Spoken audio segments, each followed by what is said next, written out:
சின்ன முருகைய சிங்கார ஒருமுறை பூமாதேவி நாராயணரிடம், பகவானே, பூமியில் நடக்கும் அக்கிரமங்களை என்னால் பொறுத்துக் கொள்ள முடியவில்லை, தயவு கூர்ந்து இதற்கு ஒரு முடிவை கட்டுங்கள் என்று வேண்டினார்.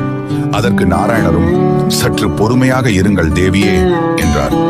பல காலம் கழித்து பூமாதேவி, நாராயணரே, நீங்கள் சொன்னதைப் போல் பல காலமாக பொறுத்துக் கொண்டேன். ஆனால் முனிவர்கள் செய்யும் யாகத்தை கெடுப்பவர்கள், கொலை செய்பவர்கள், காமவெறி பிடித்தவர்கள், அடுத்தவரின் உழைப்பை திருடுபவர்கள் எல்லோரையும் சேர்த்து சுமக்கிறேனே. இவர்களை தாங்கும் சக்தி எனக்கு இல்லை, இவர்களை அழிக்கும் பலமும் எனக்கு இல்லை. என்னையும் இப்பூமியில் வாழும் நல்லவர்களையும் காப்பாற்றுங்கள் என்றார். பூமாதேவியின் இந்த புலம்பல் சத்தம் அந்த பகவானுக்கும் கேட்டது.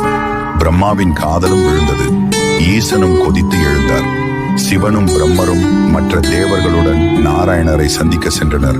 ஆனால் அங்கு அவர் இல்லை. ஆனால் பிரம்மருக்கு மட்டும் ஒரு செய்தி வந்தது. பிரம்மரே, பூமாதேவியின் கவலையை விட சொல்லுங்கள். உலகில் உள்ள பாவிகளை அழிக்க நானே பூமியில் அவதரிக்கப் போகிறேன். அதற்கு முன் தேவர்கள் அனைவரும் பூலோகத்தில் உள்ள எது வம்ச குடும்பத்தில் பிறக்க வேண்டும், எனக்கு உதவியாக இருக்க வேண்டும் என்றார். அந்த செய்தியை பிரம்ம மகிழ்ச்சியுடன் பூமாதேவிக்கு செய்தி தெரிவித்தார். ஈசன் மற்றும் மற்ற தேவர்களும் பரந்தாமனின் புதிய அவதாரத்தின் செய்தியை கேட்டு மகிழ்ந்தனர்.